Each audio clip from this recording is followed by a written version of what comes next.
Welcome back to the class.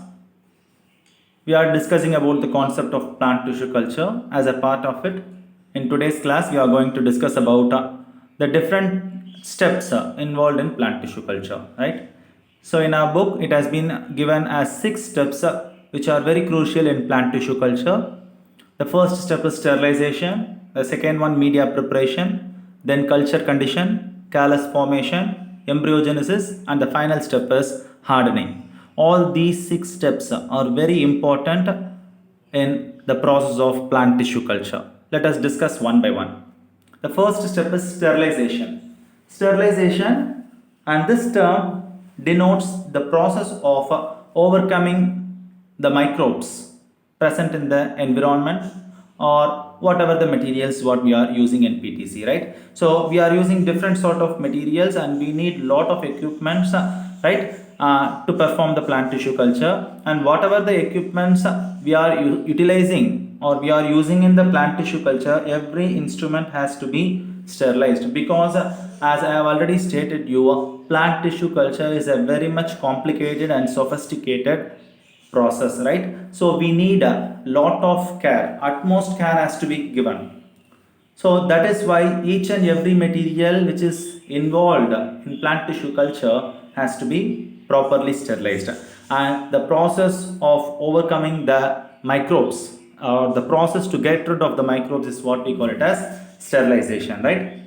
So in this table I have given you what are the basic things which we need in plant tissue culture and the different ways of sterilization using the different methodology, right? So let us see one by one. The first one is glassware. So all sort of glassware, whether it is test tubes or conical flasks or petri plates, whatever it may be, the different types of glassware, then steel materials and the instruments and accessories, that is forceps, scalpels, spatula, whatever we need in the plant tissue culture, all these steel made materials and glassware will be steam sterilized, which is also called as wet sterilization, steam sterilization or wet sterilization using the autoclave. Autoclave, I have told you, autoclave is nothing but the large size pressure cooker using the wet steam, right? Using the hot steam, the materials are sterilized, right? The autoclaving is done at 15 pound psi and 121 degrees Celsius for 15 to 30 minutes.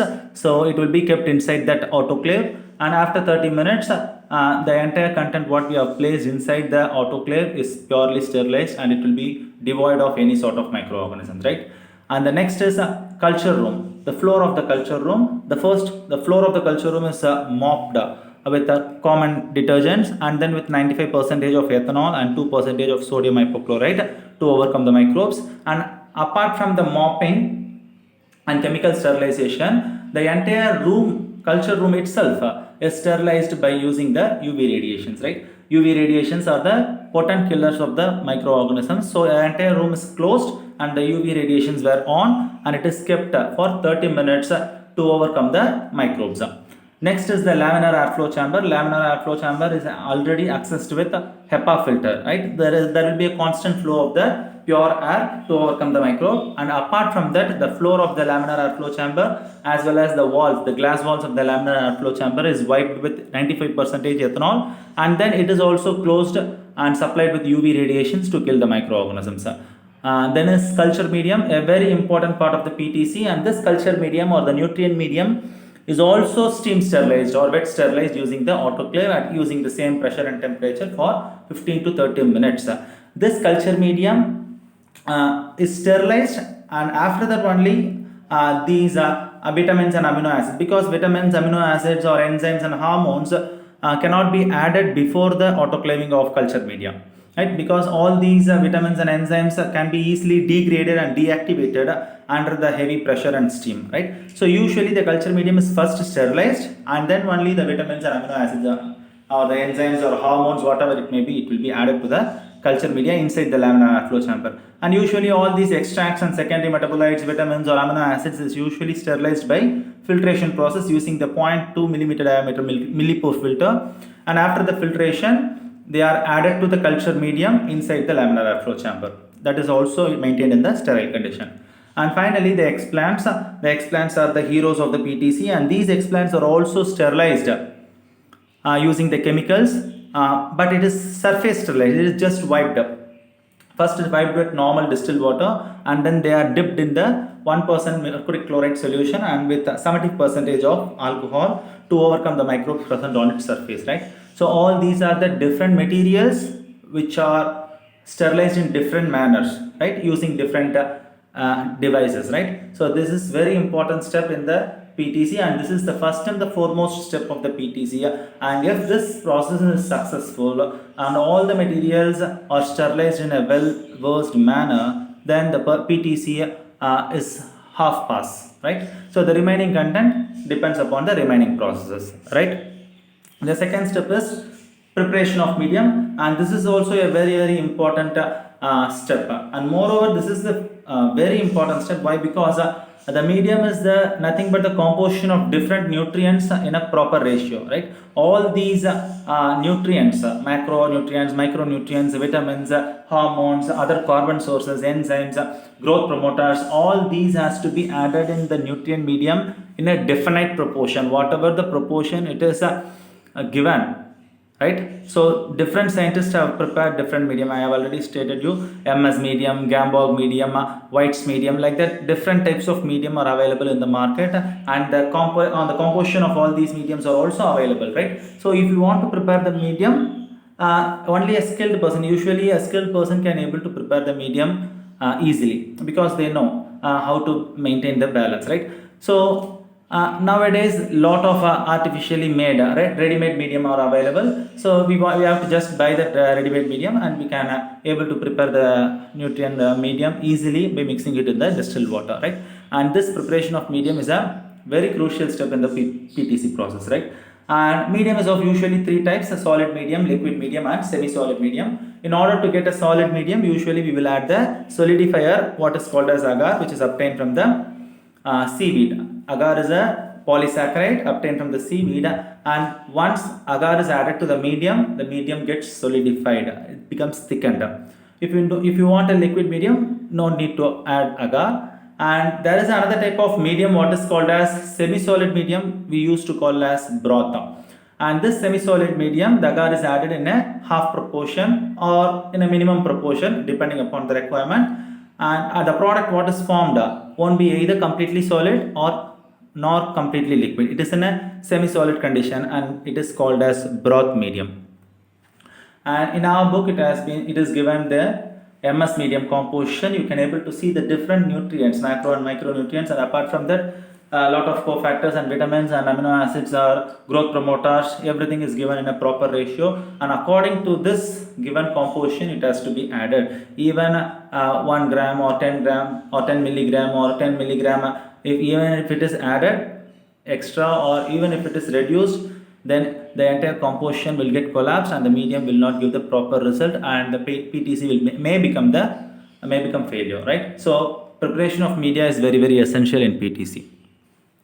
Once the media is prepared and the explant is sterilized, explant has to be transferred to the media, and this transfer of explant, right, the transfer of explant, the sterilized explant onto the sterilized medium is what we call it as inoculation. You can able to see the picture here. See here, the person is inoculating the explant onto the medium. See here in this picture it is clearly given, this is the nutrient containing Petri plate. So on this Petri plate the explants are placed, right, and this process is what we call it as inoculation, right? So transfer of explant onto the nutrient medium, right? So yeah, you can able to see nutrient medium, the explant kept in the Petri plate, right? This inoculation process is carried out inside the laminar airflow chamber. Once this inoculation is over, the entire content is maintained in the culture room, right? The entire setup. Once the inoculation is over, the conical flask is covered with cotton plug or aluminum foil. Even if it is a test tube, it is also covered with aluminum foil or cotton plug. If it is a Petri plate, they will just close it with the lid. So once it is prepared, it will be kept in the culture room, right? And the culture room has to be maintained in a proper condition, and these are the parameters that has to be followed in the culture room. And before inoculation, pH of the medium is to be checked, and it should be acidic. 5.6 to 6 is the optimal pH condition for PTC culturing. Then the temperature of the culture room must be around 24 to 27 or 26 degrees centigrade, right? Then humidity must be 50%. Humidity refers to the amount of moisture present in the surrounding environment, that has to be 50% to 60%. Then light intensity is up to 2400 lux. Then photoperiodism, that is the relative amount of dark and light period that has to be supplied to the explant, is about 8 to 16 hours. That depends upon the species, right? And finally, aeration. This is a very specific type of parameter which is to be followed only for the liquid medium. So in case of liquid medium, in case of using the liquid medium, we need to supply air artificially to the liquid medium for the growth of the explant and the callus. And that aeration is provided by a device called as rotary shaker. Once we place the material, the conical flask on the rotary shaker, it will shake the entire conical flask. As a result, air molecules are generated, and thus the air molecules are supplied to the nutrient medium. And aeration is more specific for liquid culturing. Once all these cultures are provided, then the explant will utilize the nutrients from the medium and it starts developing. Right? It forms a mass of undifferentiated and unorganized cells, what is called as callus. So this is the callus you can able to observe in the picture, and this is the callus. See, we can't able to distinguish what is this, right? So it is nothing but a cluster of cells, right? So these cluster of cells, undifferentiated and unorganized, right? We can't able to differentiate which is root, which is shoot, right? There is nothing to differentiate here. So, and there is no organization, specific organization. So such an undifferentiated and unorganized mass of cells which is developed from the explant in the medium is what we call it as callus. Callus is an unorganized and undifferentiated mass of cells which is developed from the explant in the in vitro medium. So once the callus is formed, the callus, because of the influence of the hormones auxin and cytokinin. See, auxin and cytokinin are the very essential hormones in the PTC technique, and these two hormones are very essential for the cell growth and the cell division, right? Because of these two hormones, the callus will grow and divide and forms the embryo. These embryos which are formed from the callus tissue is what we call it as embryoids, and this process of formation of embryo from the callus tissue is what we call it as embryogenesis. Right? Embryogenesis means formation of embryo. Here the embryo is arising from the callus tissue. That is why we call the embryogenesis as somatic embryogenesis, and the embryos which are formed is called as embryoids. The embryos are called as embryoids, and embryoids are the one which are developed from the callus tissue.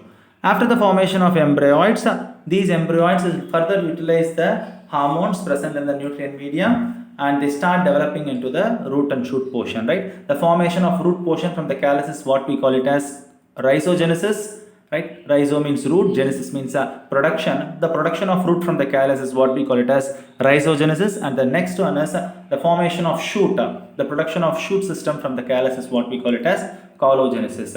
Both these callogenesis and rhizogenesis, that is the formation of root and the shoot from the callus, is combinedly we call it as organogenesis. That is the organs are forming from the callus. Organs are here nothing but the root and the shoot. Formation of root is called as rhizogenesis, and the formation of shoot is called as callogenesis. Once the root and the shoot are formed, then it becomes a small plantlet. The plantlet is then allowed to grow in the same medium for a certain period of time, and after certain period of time it is transferred from the medium to the soil condition, not directly to the field condition. It is transferred to a small pot enriched with a lot of nutrients, and after that it is kept in a poly house. You can able to see this is the poly house, right? Highly controlled environment, so no direct sunlight, and proper aeration, proper nutrient facilities, proper fertilizers, and proper water supply. Everything is maintained here, right? So this is what we call it as poly house. See, the new plantlet which is formed here is first transferred to the small pots containing rich nutrient soil, and then slowly transferred to the poly house, and here it is maintained to some extent until it reaches the maximum growth, and after reaching certain amount of height and gaining some ability to withstand the environment, and slowly from here, from the poly house, it is transferred to the direct field, right? So this is how, in a gradual stepwise manner, the plantlet which is formed in the culture medium inside the laboratory is slowly transferred to the field condition, and this transferring, the gradual transferring of the plantlet, in vitro plantlet, lab made plantlet onto the soil, onto the natural environment is what we call it as hardening. The gradual exposure of in vitro developed plantlets into the humid chambers. Humid chambers are nothing but the polyhouse. Here diffuse light is allowed, and then here what happens, the plantlets are supposed to get adapted to the environment, right? That is what we call it as acclimatization. So in the acclimatization, slowly the plants will adapt themselves to the surrounding environment, and they get familiarized with the environment, right? After that, it is transferred to the normal field condition, right? This is what we call it as hardening, right? All these are the 6 steps. Now from the small explant, we got an entire plantlet, and that is the astonishing feature of the plant tissue culture, right? And here in today's class, we have discussed about the stages of PTC, right? How the plant tissue culture is done in a stepwise manner, right? In 6 different steps, we have discussed sterilization, preparation of culture medium, then inoculation, then culture room conditioning, then induction of callus, embryogenesis, organogenesis, and finally hardening, right? Hope this session will be a useful one. Let us meet in the next episode. Thank you.